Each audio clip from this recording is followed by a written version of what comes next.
Aujourd'hui, je veux parler de quelque chose qui est, selon moi, l'aspect le plus important et le plus sous-estimé de toute cette guerre. Et une fois que vous aurez compris cela, tout le reste, les bombardements, les drones, les missiles, les intercepteurs, tout cela devient presque secondaire. Parce que voici la réalité. L'Iran dispose d'une arme et cette arme n'a pas encore été pleinement utilisée. Et ce qui est terrifiant, c'est qu'elle n'a pas besoin d'être utilisée pour gagner la guerre.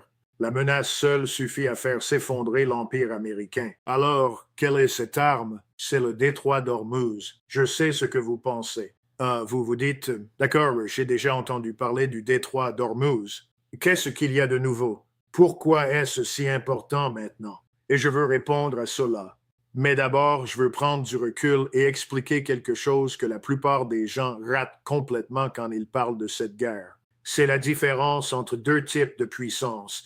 Le premier type, c'est ce que j'appelle la puissance dure. La puissance dure, c'est celle que l'on peut voir, bombes, missiles, drones, avions de chasse, porte-avions. C'est la puissance que l'Amérique possède en abondance. Et quand la plupart des gens pensent à cette guerre, ils pensent à la puissance dure. Le second type, c'est ce que j'appelle la puissance structurelle. Elle est invisible, on ne la voit pas. Elle agit silencieusement, lentement. Mais quand elle est pleinement activée, elle est bien plus dévastatrice que n'importe quelle bombe, parce qu'elle ne détruit pas seulement un bâtiment ou une base militaire, elle détruit l'ensemble du système dont dépend l'adversaire pour fonctionner. Et voilà l'intuition essentielle que je veux partager avec vous aujourd'hui. Le détroit d'Ormuz n'est pas seulement un élément géographique, c'est l'arme de puissance structurelle de l'Iran. Et l'Iran est assis sur cette arme depuis des décennies. En ce moment même, il l'utilise, pas pleinement, pas encore, mais il l'utilise. Et déjà, cela change entièrement le tableau de cette guerre. Laissez-moi donc expliquer ce qu'est réellement le détroit d'Ormuz et pourquoi il importe autant, parce que beaucoup de gens connaissent le nom sans vraiment comprendre les chiffres. Le détroit d'Ormuz est un passage maritime étroit. À son point le plus resserré, il ne fait que 34 kilomètres de large, reliant le golfe Persique à l'océan Indien. Et à travers ce petit goulet, environ 20 millions de barils de pétrole transitent chaque jour.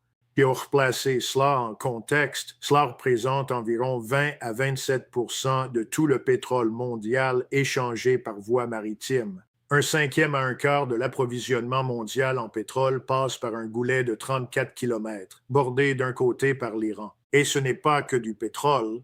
Le détroit d'Ormuz transporte également environ 20 du gaz naturel liquéfié GNL mondial, dont la majeure partie provient du Qatar. Si vous voulez chauffer votre maison en Europe, au Japon ou en Corée du Sud, ce gaz passe par le détroit d'Ormuz et il n'existe aucune route alternative. Aucun pipeline ne peut le remplacer. Aucun autre chenal ne peut absorber ce volume. Le détroit d'Ormuz est le seul passage. Avant cette guerre, environ 3000 navires par mois le traversaient.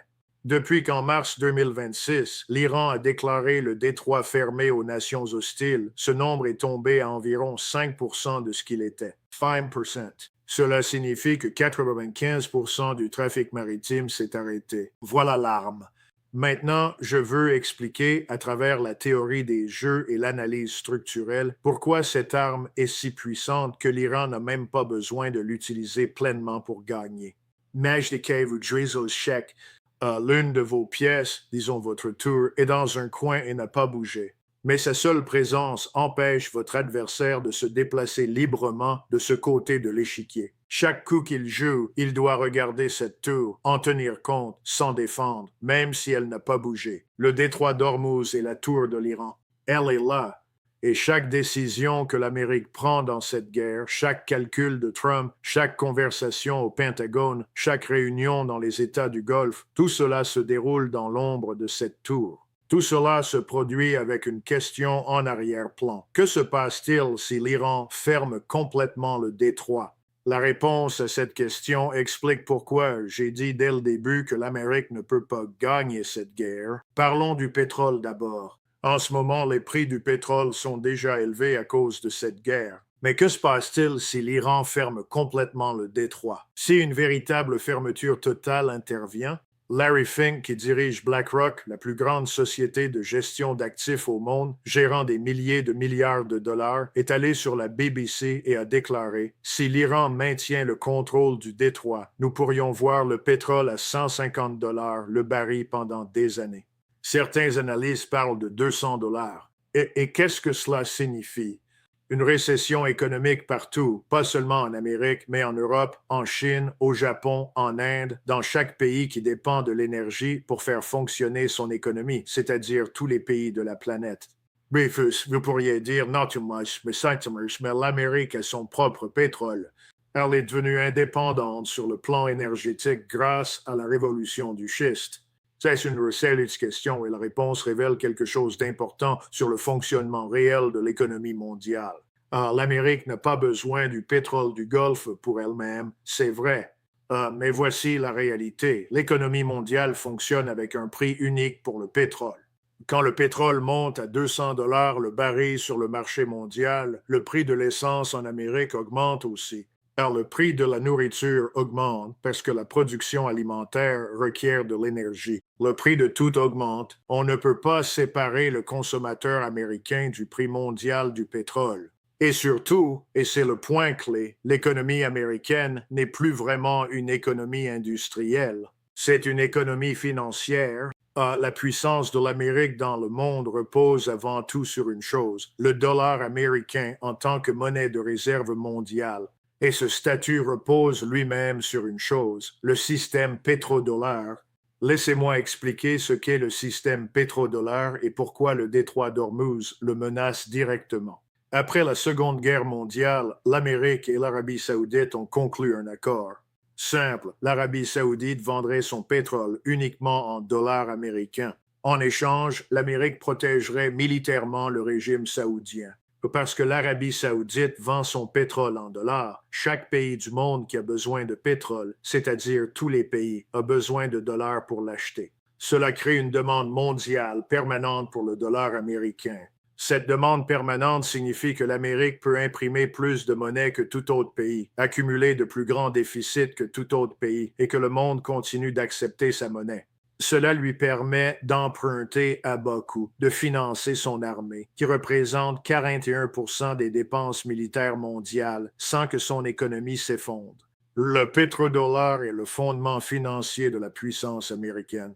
Or, les États du Golfe, Arabie saoudite, Émirats arabes unis, Qatar, Koweït, Bahreïn collectent ces pétrodollars et les recyclent dans l'économie américaine. Ils investissent dans des actions américaines, des obligations américaines, l'immobilier américain, les entreprises technologiques américaines, les centres de données d'intelligence artificielle américains. En fait, l'essor actuel de l'IA, ce qui fait monter la bourse américaine, est financé de manière significative par les investissements pétrodollars des États du Golfe. Voici donc la chaîne. L'Iran menace le détroit d'Ormuz, la perturbation du détroit menace les exportations pétrolières des États du Golfe, la perturbation des exportations menace le recyclage des pétrodollars, la perturbation du recyclage menace la bulle de l'IA, l'éclatement de la bulle de l'IA menace l'ensemble de la bourse américaine, l'effondrement boursier crée une récession économique et une crise politique en Amérique. Voilà l'arme. Voilà comment l'Iran gagne sans tirer. Non pas en bombardant Washington, non pas en envoyant des troupes en Californie, mais en tirant sur un seul fil du système financier mondial jusqu'à ce que tout le pull se défasse. Et nous voyons déjà cela se produire. C'est ce qui se passe si la perturbation devient permanente. Je veux aller plus loin parce que le détroit d'Ormuz n'est pas une seule arme. C'est en réalité 3 armes en une. La première arme, c'est le pétrole. Nous en avons parlé, mais ajoutons une dimension. Les pays du CCG, Conseil de coopération du Golfe, reçoivent 90% de leur nourriture par le détroit d'Ormuz. Pensez-y, 90% de la nourriture. Ce sont des pays désertiques. Ils ne cultivent presque rien. Ils importent presque tout et les navires qui transportent cette nourriture passent par le détroit. L'Iran ne menace donc pas seulement l'approvisionnement en pétrole du CCG, il menace son approvisionnement alimentaire. Les populations d'Arabie saoudite, des Émirats, du Qatar, du Koweït pourraient faire face à des pénuries alimentaires si cela dure suffisamment longtemps. La deuxième arme, c'est l'eau. La plupart des gens n'y pensent pas, et c'est pourtant peut-être la plus puissante. Les pays du CCG sont des pays désertiques avec presque pas d'eau douce naturelle. D'où vient leur eau? De centrales de dessalement, d'immenses installations industrielles qui transforment l'eau de mer en eau potable. Ces centrales fournissent 60% de l'approvisionnement en eau du CCG. Une ville comme Riyad, avec 10 millions d'habitants, tire la majeure partie de son eau de ces installations. Or, ces centrales sont sur le littoral. Ce sont de grandes cibles fixes en surface, et l'Iran possède des drones à 50 000 $. Si l'Iran décide de frapper les centrales de dessalement d'Arabie saoudite et des Émirats, ce qu'il peut faire, ces villes manquent d'eau en 2 semaines. 2 semaines, une ville de 10 millions d'habitants sans eau. Imaginez la panique. Imaginez l'effondrement politique immédiat de tout gouvernement confronté à ce scénario. C'est pourquoi le CCG est terrifié. C'est pourquoi l'Arabie saoudite et les Émirats, qui voulaient pourtant un changement de régime en Iran, sont désormais extrêmement nerveux à l'idée d'une escalade. Ils savent que l'Iran peut rendre leur pays invivable. La troisième arme, c'est l'économie de l'IA. Nous en avons déjà parlé via la chaîne du recyclage pétrodollar. Mais ajoutons un point. Amazon avait un centre de données aux Émirats qui a été touché durant cette guerre. Microsoft, Google, Amazon envisageaient tous le Golfe comme le prochain grand hub pour l'infrastructure IA grâce à une énergie bon marché et abondante. C'est désormais sérieusement remis en question. L'énergie n'est plus bon marché, elle n'est plus fiable et les grandes entreprises technologiques reconsidèrent leurs investissements. Ce qui signifie que le plan du Golfe pour se transformer en économie d'IA, le plan pour survivre à l'ère post-pétrole, s'effondre exactement au moment où il était censé commencer. Maintenant, revenons au niveau stratégique, parce que je veux utiliser la théorie des jeux pour expliquer pourquoi cette arme est si difficile à contrer pour l'Amérique. La plupart des gens disent que l'Amérique a la marine la plus puissante du monde. Ne peut-elle pas forcer l'ouverture du détroit, escorter les navires, détruire les missiles et les drones iraniens sur la côte? La réponse, ce n'est pas si simple. Or, les bases de missiles et les sites de lancement de drones iraniens ne sont pas sur la plage. Ils sont répartis sur des centaines de kilomètres de territoire, dans des montagnes, sous terre, dans la chaîne du Zagros, dans les montagnes d'Alborz, au cœur du territoire iranien. Après des semaines de bombardements américains avec la force aérienne la plus avancée du monde, les capacités en missiles et drones de l'Iran sont toujours pleinement opérationnelles. Si quoi que ce soit, elles gagnent en efficacité. Et même si l'Amérique parvenait à neutraliser ces sites et à rouvrir militairement le détroit, l'Iran garde toujours la capacité de détruire les installations pétrolières du CCG, de frapper les centrales de dessalement, de frapper les centres de données. Le problème n'est pas seulement le chenal d'eau étroit, c'est toute la géographie de vulnérabilité qui l'entoure. Rick, il y a une dimension supplémentaire absolument cruciale, le problème des assurances. Même si le détroit est techniquement ouvert, qui va assurer ces navires? Si une probabilité raisonnable existe qu'un pétrolier de 100 millions de dollars soit touché par un missile ou un drone en transitant par le détroit, la prime d'assurance devient astronomique. Aucune banque ne financera la cargaison. Aucune compagnie maritime ne prendra le risque. Donc même un détroit techniquement ouvert devient un détroit pratiquement fermé si la menace reste crédible. Et la menace restera crédible tant que l'Iran aura la capacité et la volonté d'agir ce qu'il a. C'est pourquoi j'ai dit dès le début que la menace seule suffit. L'Iran n'a pas besoin de tirer chaque missile. Il n'a pas besoin de fermer complètement le détroit chaque jour. Il lui suffit de maintenir une menace crédible, et il le fait. Maintenant, connectons tout cela à l'image stratégique plus large. J'ai soutenu que la guerre se mène sur 4 dimensions, militaire, économique, politique et narrative. L'Amérique essaie de faire en sorte que les dimensions économiques, politiques et narratives se conforment à sa stratégie militaire. L'Iran, lui, utilise le militaire pour façonner les dimensions économiques, politiques et narratives. Le détroit d'Ormuz en est l'illustration parfaite. La stratégie militaire de l'Amérique, c'est de bombarder l'Iran jusqu'à la soumission. Mais ce que fait l'Iran avec le détroit, c'est l'inverse, une activité militaire relativement limitée pour créer des conséquences économiques énormes qui remodèlent le paysage politique. Chaque jour où le détroit reste restreint, la pression économique monte. Chaque jour où la pression monte, le coût politique de la poursuite de la guerre en Amérique augmente. Chaque jour où ce coût augmente, la capacité de Trump à soutenir cette guerre s'affaiblit. L'Amérique joue aux dames, avancer, prendre des pièces, gagner le plateau. L'Iran joue aux échecs, position, patience, pression structurelle, et l'adversaire se défait lui-même. Il y a un précédent historique exact pour cette stratégie.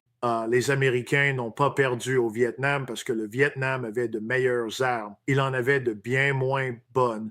L'Amérique a perdu parce que le coût de la poursuite de la guerre est devenu politiquement insoutenable à l'intérieur.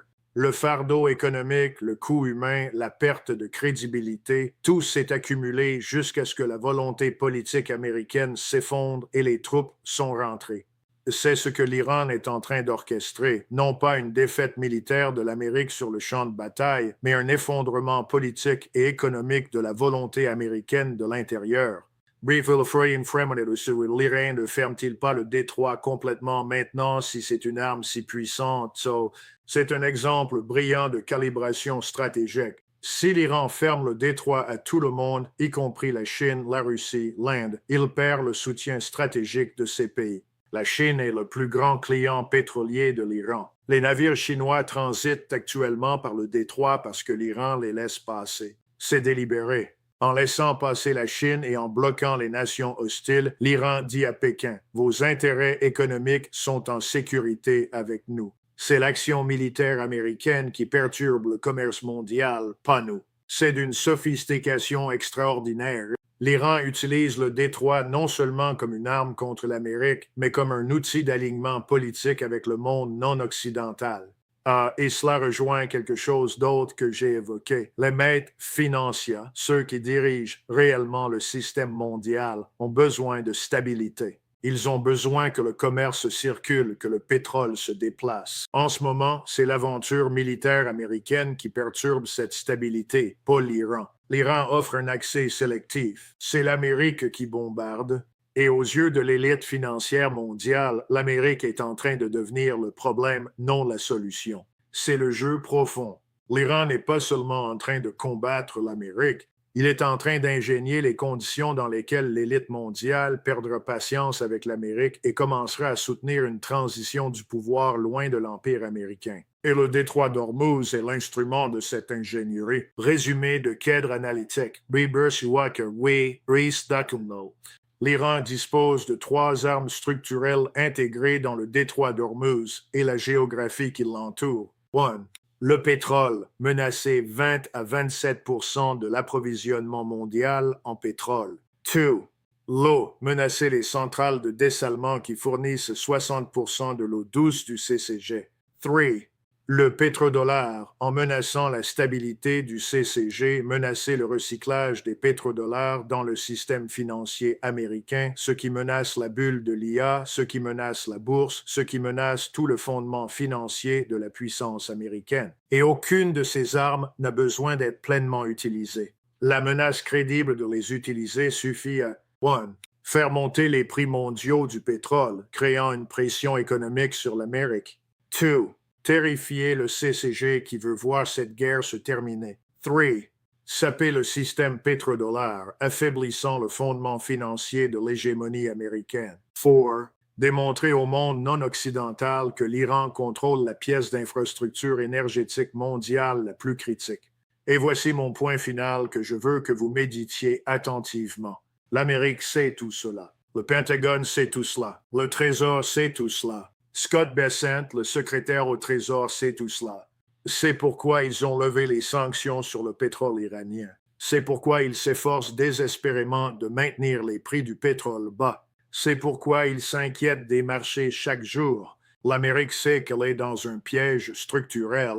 Elle sait que chaque jour où cette guerre continue, le détroit reste partiellement fermé. La pression économique augmente, le pétrodollar s'affaiblit et l'horloge tourne sur la volonté politique de continuer. L'Amérique court contre la montre. L'Iran ne court pas. L'Iran attend. Il attend depuis 20 ans exactement ce moment et il ne va pas paniquer maintenant. Donc, quand on me demande comment cette guerre se termine-t-elle, Ma réponse est toujours la même. Elle se termine quand le coût de la restriction du détroit deviendra plus douloureux que le coût de satisfaire les conditions de l'Iran. Et ce moment se rapproche chaque semaine. Quand vous entendez parler des prix du pétrole, pensez détroit d'Ormuz. Quand vous entendez parler de la bulle de l'IA, pensez recyclage pétrodollar, État du Golfe, détroit d'Ormuz. Quand vous entendez que Trump cherche une porte de sortie, pensez à la pression économique qui monte depuis le détroit. Tout est connecté et la connexion passe par ce passage de 34 kilomètres que contrôle l'Iran. Ce n'est pas de la prophétie, c'est de l'analyse structurelle, c'est de la théorie des jeux. Et c'est ce que signifie l'histoire prédictive. Utiliser les modèles de l'histoire et la logique de la pensée stratégique pour comprendre le monde dans lequel nous vivons en ce moment.